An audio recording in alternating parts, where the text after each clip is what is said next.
juga.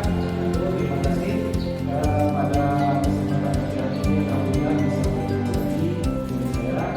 Namun sebelum kita mulai belajar pada pagi hari ini, kita akan mendiskusikan ini Bapak membuat yang namanya ada kelas manusia dan keyakinan kelas. Jadi sebelum kita memulai pelajaran kali ini, kita akan membuat kelas ilmiah dan keyakinan kelas. Hal ini berkaitan dengan budaya positif di sekolah kita. Budaya positif di sekolah kita. Nah, kita mulai dari kelas kita dulu. Setelah itu baru kita nanti akan terapkan di sekolah kita. Bagaimana pentingnya tentang budaya positif itu? Apa budaya positif? Budaya positif itu adalah kebiasaan-kebiasaan positif. Kebiasaan-kebiasaan positif. Nah, terlepas dari itu, Bapak yakin bahwasanya dari dulu kalian sudah menerapkan apa itu budaya positif sebetulnya. Pertama, misalkan kalian ketika bertemu dengan guru selalu panggil salam. Itu budaya positif. Kemudian ketika datang ke sekolah tepat waktu. Itu juga budaya positif. Kemudian di antara yang lain adalah memakai seragam sesuai dengan harinya. Ya, kalau hari Senin pakai seragam putih abu-abu, jangan pakai pramuka. Itu namanya tidak budaya positif. Nah, makanya budaya positif itu sebetulnya sudah kalian terapkan sejak dulu. Nah, pada kesempatan kali ini kita akan mendiskusikan bagaimana kelas impian, apa yang disebut dari itu keyakinan kelas. Kelas impian itu anak-anak sekalian, bahwasanya setiap manusia pasti memiliki impian. Setiap kalian pasti memiliki impian. Saya mengharapkan kelas saya itu ketika pelajaran tidak ramai. Ya. Saya memimpikan kelas saya itu ketika di kelas semua teman-teman kelas atau warga kelas berdiskusi dengan baik. Itu impian, harapan. Dan setiap kalian pasti memiliki impian. Jadi setiap kalian pasti memiliki impian. Jadi setiap kelas saya ingin kelas saya itu rapi, bersih, harum, misalkan. Itu impian kalian. Nah, kemudian bagaimana kaitannya dengan keyakinan kelas? Nah, keyakinan kelas itu adalah awalnya kalau dulu kalian pernah mengenal dengan kata peraturan kelas, ya kan? Pernah peraturan kelas. Misalkan tidak boleh datang terlambat, tidak boleh memelihara kuku, tidak boleh mengecat rambut. Jadi kalau peraturan itu pasti dimulai dengan kata tidak boleh. Nah, ketika kalian melanggar terhadap peraturan kelas, maka pasti ada sanksi, pasti ada hukuman. Misal kalian ke sekolah datang terlambat, saya terlambat ya, nanti saya akan diapakan, ya kan? Takut kan? Iya. Kalau nanti saya terlambat, nanti saya akan dihukum apa? Misal kalian tidak mengerjakan tugas, tidak boleh wajib atau harus mengerjakan tugas, tidak boleh melanggar peraturan kelas misalkan. Kalau saya tidak mengerjakan tugas nanti dihukum apa ya? Disanksi apa ya? Itu peraturan kan? Jadi ada hukuman, ada sanksi yang akan kalian terima. Itu kalau peraturan kelas. Dan kalian akan merasa ketakutan. Kalau saya datang terlambat nanti saya disuruh contoh misalkan. Kalau saya tidak mengerjakan tugas disuruh dari lapangan misalkan. Itu kalau peraturan kelas. Nah, sekarang keyakinan kelas. Nah, keyakinan kelas itu berangkat dari diri kita. Setiap manusia pasti yakin bahwa kelas yang bersih itu akan memberikan dampak yang positif bagi kita. Ya kan? Kalau kelas bersih kan enak kan? Ya. Nah, kalau peraturan setiap tidak boleh membuang sampah sembarangan. Ini kan ada kata tidak boleh kan? Ya. Itu peraturan. Jadi kalau ada kata tidak boleh itu berarti peraturan. Setiap peraturan yang dilanggar pasti ada sanksi, pasti ada ada hukuman. Tidak boleh membuang sampah sembarangan misalkan. Ketika kalian membuang sampah dan kalian melihat, loh, kok saya membuang sampah sembarangan ya? Pasti nanti saya dihukum sama bapak ini. Nah, tetapi ketika diubah ke keyakinan kelas, kalian yakin bahwasanya setiap manusia pasti menginginkan, meyakini kalau tempat yang bersih itu nyaman. Kalau tempat yang bersih itu bikin kerasan.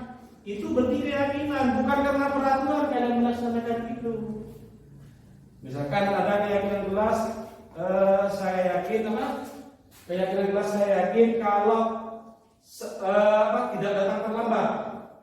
Tetapi ketika itu peraturan, tidak boleh datang terlambat. Ketika kalian terlambat, apa yang ada di pikiran kalian? Di pikiran kalian? Takut takut itu peraturan kan? Tidak boleh datang terlambat. Berarti ketika kalian datang terlambat, maka rasa takut yang akan muncul di kalian. Ya kan? Takut dihukum, takut disanksi, takut dikena marah, takut dikena ini macam-macam. Nah, tetapi ketika keyakinan kelas bahwasanya setiap orang meyakini orang yang tidak datang terlambat itu baik. Paham? Nah, nanti kalian Bapak akan berikan 2 lembar ini, akan berikan 2 lembar ini. Untuk yang lembar ini kalian tulis kelas impian, ya. Untuk yang lembar ini kalian tulis kelas impian. Untuk yang warna ini kalian tulis keyakinan kelas, ya. Nah, setelah itu nanti tempel di depan. Siap? Are you ready? Go. Siap, baiklah. Kita bagikan satu-satu.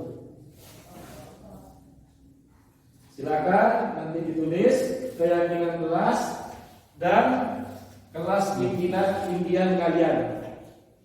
Ini berapa? Dapat 2. Oke, siap. Ini 1, 2, 1, 2.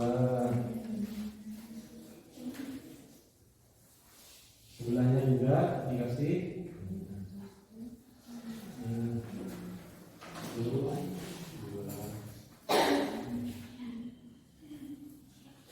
Dan sebelahnya juga.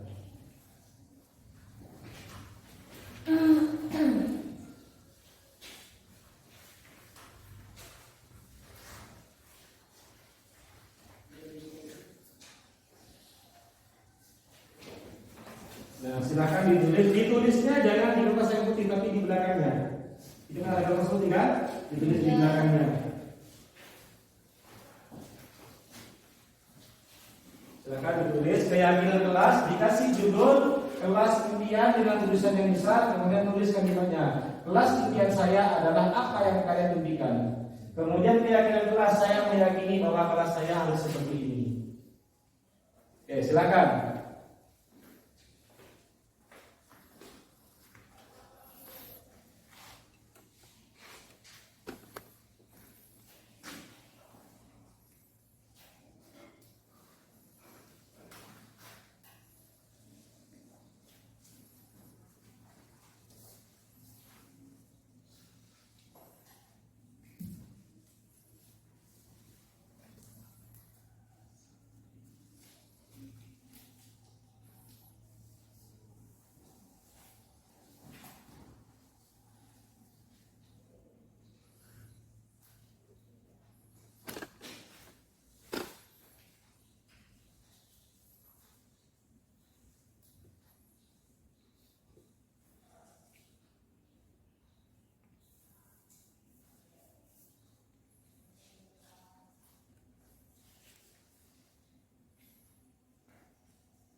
Sudah?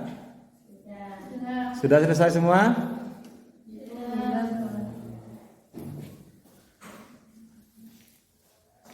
Kalau sudah siap-siap untuk ditempel, pastikan tempelannya itu ada sesuai dengan karton yang ada di depan.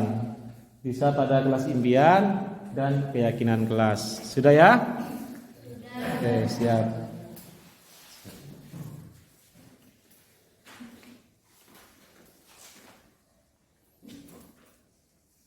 Keyakinan kelas saya adalah setiap anggota kelas menjaga kebersihan kelas dengan baik agar merasa nyaman di kelas.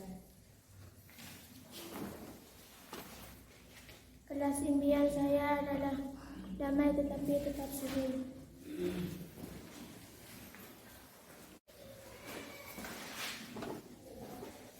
Kelas impian saya adalah semua warga atau anggota kelas saling tolong-menolong, saling menghargai dan saling menghormati. Ya, silakan ditempel ke depan. Semuanya.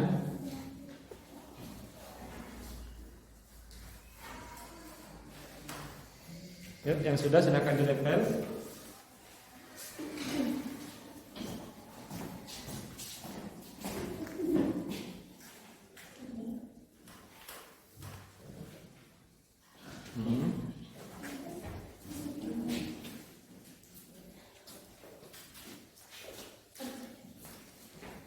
Bagus. Yuk, silakan ditempel. Oh ya.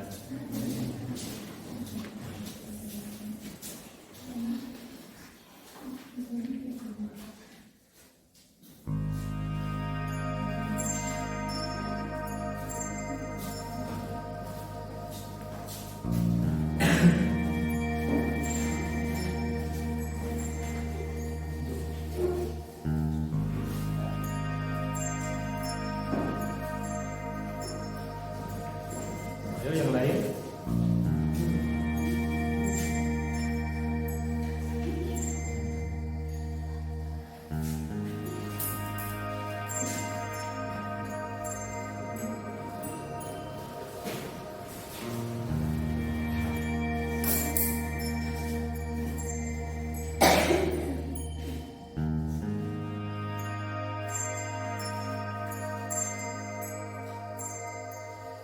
Yuk, yang lain.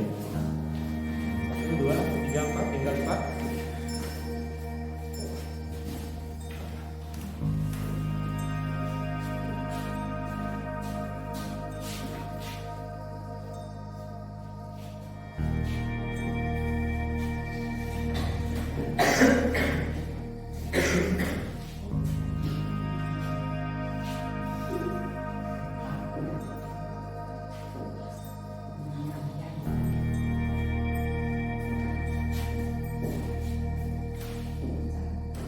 Ya. 1, 2, 3, 4, 8, 9, 10, 11, 12.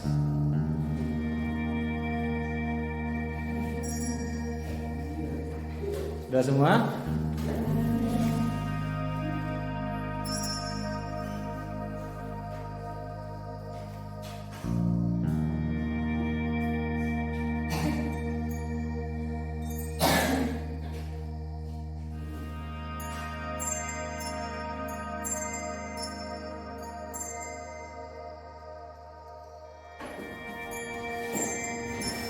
Assalamualaikum warahmatullahi wabarakatuh.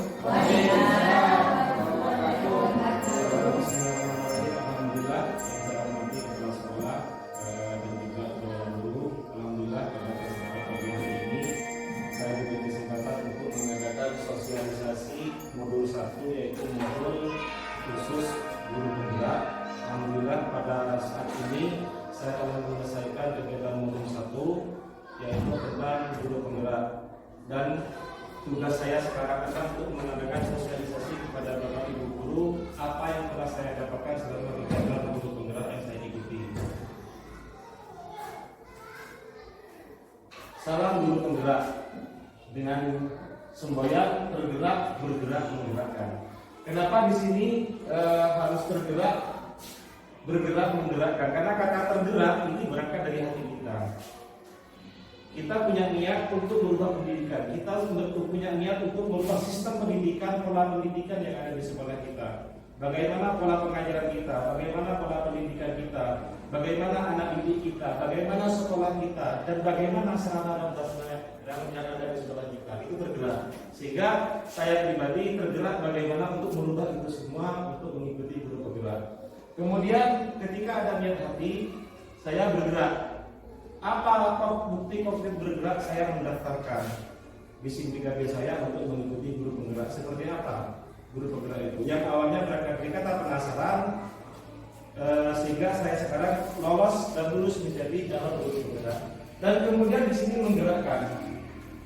Menggerakkan di sini artinya saya bisa memberikan penyimbasan, saya bisa berkolaborasi dengan teman-teman guru. Inilah ilmu yang saya dapatkan selama mengikuti kegiatan guru penggerak. Itu namanya menggerakkan.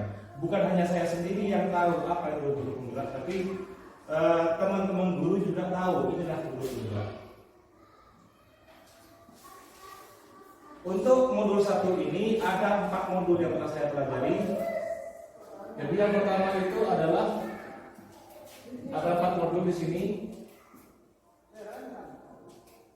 Yang pertama adalah filosofi Ki Hajar Dewantara. Siapa yang tidak kenal dengan Ki Hajar Dewantara, yaitu Bapak Pendidikan. Bapak Pendidikan tokoh nasional yang memang mumpuni dalam hal bidang pendidikan, yaitu Bapak Filosofi Ki Hajar Dewantara disebut dengan KHD. Ini pada modul 1. Kemudian pada modul 2, nilai dan peran guru penggerak. Nilai apa yang harus dimiliki guru? Dan apa saja peran guru itu? Ini dijelaskan pada modul 2. Kemudian yang ketiga yaitu tentang visi guru penggerak. Visi di sini bukan visi sekolah, tapi kita memiliki impian, visi. Mau digimanakan sekolah saya? Mau seperti apakah murid saya? Itu namanya visi. Jadi sesuatu impian yang ini diyakini akan terjadi di kemudian hari. Itu namanya visi guru. Kemudian yang ketiga yaitu ada budaya positif. Nah, ketika kita memahami tentang filosofi Ki Hajar Dewantara, kemudian seorang guru itu memiliki nilai dan peran guru penggerak. Kemudian guru itu menciptakan sebuah visi. Murid saya harus seperti ini. Murid saya harus pintar silat misalkan. Murid saya harus pintar matematika. Murid saya harus bisa sholat 5 waktu. Itu namanya visi. Murid saya bisa bergotong royong. Murid saya harus bisa menjaga kebersihan. Itu namanya visi. Nah, ketika seorang guru bisa membentuk visi di sini, maka di sini akan terbentuk yang namanya budaya positif sekolah. Kemudian berikutnya filosofi Ki Hajar Dewantara.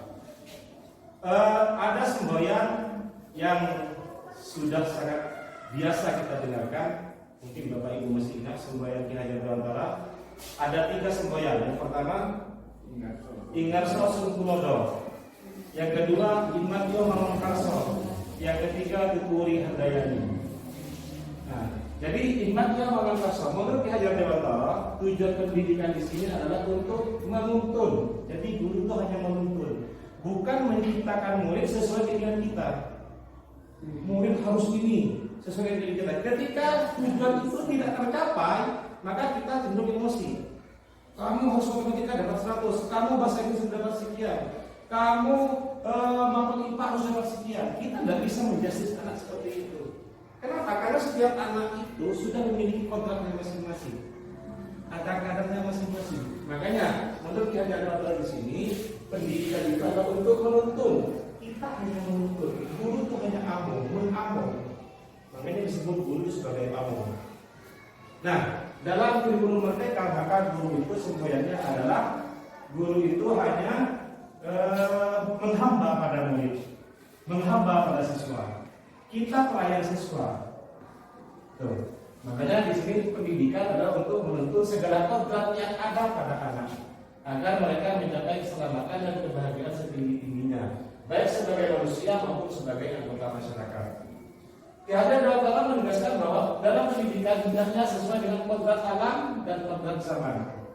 Ada kodrat alam, ada kodrat zaman. Sehingga pendidikan itu tidak bersifat statis tetapi bersifat dinamis. Apa itu statis? Ilmu itu tidak statis, Bapak Ibu. Artinya apa yang kita berikan sekarang belum tentu cocok kita berikan 2 tahun lagi. Nah, ketika sistem pembelajaran kita tetap monoton, ceramah, itu namanya statis. Nah, tetapi kita sekarang itu untuk adanya migrasi metode pembelajaran tersebut dengan bersifat dinamis. Makanya sistem pendidikan ini kita harus ubah. Nah, ini pendidikan dan pengajaran. Ada dua istilah dalam pendidikan. Ada pendidikan, ada pengajaran. Pengajaran itu Bapak Ibu adalah mentransfer ilmu, knowledge. 1 tambah 1 berapa nak? 2. 2 kali 3 berapa nak? 6. Itu namanya pengajaran. Mentransfer ilmu pengetahuan. Itu namanya pengajaran. Jadi pengajaran di sini adalah merupakan proses pendidikan dalam memberi ilmu atau akidah secara lahir dan batin. Nah, sedangkan pendidikan itu tuntunan moral, lebih cakupannya luas. Kalau pengajaran itu kita bisa ukur dengan tes, dengan kertas, setelah kita memberikan materi kita ujian. Baik itu ada ulangan akhir semester, ulangan tengah semester, itu kalau pengajaran. Tapi pendidikan itu adalah bagaimana dampaknya anak setelah keluar dari sekolah. Itu pendidikan. Nah, makanya dalam pendidikan itu ada 4 unsur. Yang pertama input, yang kedua proses, yang ketiga output, yang keempat outcome. Input itu adalah siswa baru kita terima. Kemudian proses, kita proses pembelajaran. Kemudian yang ketiga itu adalah kita laksanakan proses pembelajaran. Setelah itu kita uji di akhir kelas. Di akhir kelas yang disebut dengan ujian sekolah. Apa tujuannya? Untuk mengetahui seberapa jauh materi yang telah anak serap. Itu namanya. Kemudian ada outcome. Apakah anak itu bisa menerapkan di rumah terhadap apa yang telah diberikan di sekolah? Contoh misalkan anak memahami tentang tata cara sholat, anak hafal doa-doa sholat, anak hafal tentang bacaan-bacaan sholat, nilainya dapat 100 PAI. Tapi kenyataannya anak di sekolah tidak sholat, di rumah tidak sholat. Anak di rumah tidak melaksanakan sholat tepat waktu, maka outcome-nya bagus, output-nya bagus, tapi outcome-nya nol. Nah, pendidikan itu harus bisa menciptakan bagaimana outcome itu juga bisa tumbuh. Anak mendapatkan ilmu di sekolah dan anak itu bisa menerapkan di lingkungannya, baik sebagai diri sendiri ataupun sebagai tokoh atau sebagai anggota masyarakat. Ini tentang filosofi keadaan dan moral. Pendidikan yang menuntun. Jadi tugas guru di sini hanyalah menuntun, memberikan tuntunan terhadap segala kekuatan kodrat yang dimiliki anak agar dia mampu mencapai keselamatan dan kebahagiaan. Guru hanya menuntun, bukan mencipta. Ini konsep pertama. Jadi guru hanya menuntun, bukan mencipta. Anak harus tahu ini sesuai dengan kita. Anak harus bisa ini sesuai kemampuan kita. Tidak bisa. Jadi guru itu ketika Hajar Dawat ibarat adalah Pak Tani. Pak Tani. Bagaimana Pak Tani? Anak itu bibit.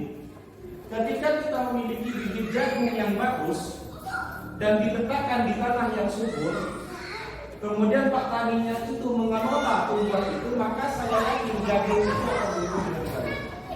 Begitu juga anak. Begitu juga anak. Jadi guru di sini adalah hanya menuntun apa yang dimiliki anak. Makanya di sini ada istilah kodrat alam dan kodrat zaman. Nah, kodrat alam dan kodrat zaman. Kodrat alam itu adalah sejatinya anak hidup di mana. Artinya kebudayaan. Budaya, tradisi, kehidupan anak beda dengan ketika kita ngajar di Pamekasan, beda ketika kita ngajar di Amerika, beda ketika kita ngajar di Jepang dengan ngajar di Pamekasan. Kenapa? Karena ada kodrat alam kita sangat beda. Kemudian ada kodrat zaman. Pada saat kapan anak itu diajar? Zamannya sekarang, makanya dituntut anak itu untuk memiliki keterampilan abad ke-21. Dulu kita tidak mengenal istilah gadget. Dulu kita tidak pernah mengenal yang namanya sosial media. Dulu kita tidak pernah mengenal WA, Facebook, Twitter, IG dan macam-macamnya. Sekarang itu sudah marak. Nah, bagaimana seorang guru itu bisa menuntun arah-arah itu ke arah yang positif? Tugas kita bukan melarang. tidak boleh ini, bukan, tapi kita menuntun ke arah yang positif. Kenapa? Karena mau tidak mau hal itu pasti akan terjadi. Nah, nilai guru penggerak. Berikutnya pada murid, next, peran guru. Nah, jadi peran guru penggerak di sini adalah menjadi pemimpin pembelajaran. Kemudian yang kedua, menjadi coach bagi guru lain. Nah, sekarang posisi saya menjadi coach kucing, misalnya kucing, menjadi pelatih bagi guru lain, membimbing guru-guru yang lain. Makanya, kemudian yang ketiga, mendorong kolaborasi, mitra, kerjasama. Makanya di tingkat kita itu ada yang namanya KKB, kelompok kerja guru. Itu namanya untuk mendorong kita untuk kolaborasi. Kemudian mewujudkan kepemimpinan murid. Murid diberi kebebasan bagaimana menjadi dirinya sendiri. Satu contoh di kelas adalah sebelum kita mulai pelajaran, anak-anak ayo ke kelas maju ke depan dipimpin doa. Berarti anak diajar untuk mandiri, bukan guru yang berdoa tapi murid berdoa. Makanya anak dilatih untuk menjadi pemimpin. Kemudian yang kelima adalah menggerakkan komunitas praktisi, ya, KKB, forum dan macam-macamnya. Itu adalah contoh dari kepemimpinan. Kemudian visi guru penggerak adalah representasi visual tentang bagaimana murid kita di masa depan. Kita punya impian, mau seperti apa kan murid saya, mau diciptakan seperti apa anak-anak saya nanti ke depannya. Maka kita memiliki visi. Maka dari sekarang kita harus mewujudkan manusia yang berakhlakul karimah. Itu visi. Mewujudkan siswa yang berakhlakul karimah, bergotong royong dan berbudi pekerti luhur. Itu visi. Nah, kemudian dari visi itu kita terapkan, kita ibaratkan bagaimana cara menciptakan suasana yang seperti itu. Namanya nanti adalah budaya positif. Kita bukan hanya pada tulisan saja, tapi kita bisa membuktikan seperti apa budaya itu akan tercipta di sekolah kita. Nah, cara menyusun visi di sini ada yang disebut dengan istilah raja, yaitu inquiry apresiatif dengan menggunakan tahapan raja. Apa itu raja sendiri? Buat pertanyaan, kemudian ambil pelajaran, kemudian gali mimpi, jabarkan rencana, atur eksekusi. Misal, kita membuat visi, menciptakan anak yang suka gotong royong. Nah, pertanyaannya, bagaimana cara menciptakan anak bisa gotong royong? Hal apa saja yang Bapak Ibu guru bisa lakukan? Misal satu, berkonsultasi dengan kepala sekolah. Bagaimana anak itu tidak harus dipaksa untuk gotong royong, tapi berangkat dari dirinya sendiri, anak itu bisa gotong royong. Menjaga kebersihan kelas, tidak karena ada aturan, tidak boleh buang sampah sembarangan, tapi anak sadar dengan sendirinya bagaimana anak itu bisa menjaga kebersihan kelas. Itu yang diharapkan pada profil belajar Pancasila. Berangkat dari diri sendiri anak itu sendiri, bukan karena paksaan dipajari peraturan. Ini yang diharapkan. Apakah mampu kita ciptakan seperti itu? Insya Allah bisa. Itu sini. Nah, budaya positif. Sebelum kita lanjut budaya positif, kita SPT dulu sebentar biar kita ingat. Dan tidak ngantuk karena setelah saya sudah juga semua. Mohon izin Bapak Ibu bisa berdiri sebentar. Nah, SPT dulu. Nah, SPT ini adalah mengucapkan apa yang saya ucapkan. Mengucapkan apa yang saya ucapkan. Ya, jadi clue-nya mengucapkan apa yang saya ucapkan. Itik-itik ayam-ayam, itik-itik ayam-ayam. Berapa banyak ayam? 3. Saya ulangi lagi. Itik-itik ayam-ayam, itik ayam-ayam. 4. Itik-itik ayam-ayam, itik ayam-ayam. Berapa banyak kata itik yang saya sebutkan? Hanya apa itik yang Berapa jumlah kata itik yang saya sebutkan? 5. 3. Clue-nya adalah ucapkan apa yang saya ucapkan. Jadi clue-nya adalah ucapkan apa yang saya ucapkan. Perhatikan baik-baik. Itik-itik ayam-ayam, itik ayam-ayam. Berapa? Tidak. Itik-itik ayam-ayam, itik ayam-ayam. 3. Tiga. Bapak Ibu mudah-mudahan apa yang saya katakan. Itik-itik ayam-ayam, itik ayam-ayam. Berapa jumlah kata itik yang saya sebutkan? Salah. Cluenya adalah ucapkan apa yang saya ucapkan. Jawabannya adalah berapa banyak itik yang saya sebutkan. Itu jawabannya. Karena cluenya ucapkan apa yang saya ucapkan. Betul. Ucapkan apa yang saya ucapkan. Saya bukan pertanyaan itu Bapak Ibu ya, tapi ucapkan apa yang saya ucapkan. Jadi Bapak Ibu lebih fokus. Karena kunya itu adalah ucapkan apa yang saya ucapkan. Maka jawabannya adalah berapa jumlah kata itik yang saya sebutkan. Tidak usah menjawab 4, 5, 6 bukan. Tapi menggunakan dada saya. Berapa banyak itik yang saya sebutkan. Terima kasih Bapak Ibu.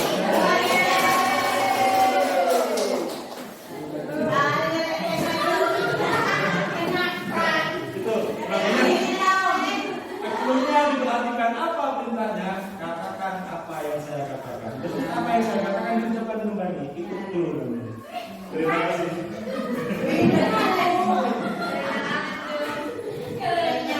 Ayo, budaya positif.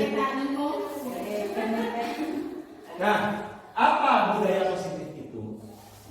Budaya positif itu adalah bisa dikatakan suatu kebiasaan positif yang tercipta dengan sendirinya pada anak itu, tanpa paksaan, tanpa beban, tanpa dorongan, tanpa ini dan macam-macamnya, tapi anak berangkat dengan dirinya sendiri, sadar melakukan itu. Ini namanya budaya positif. Perwujudan dari nilai-nilai keyakinan dan kebiasaan yang berpihak pada murid. Nah, di sini ada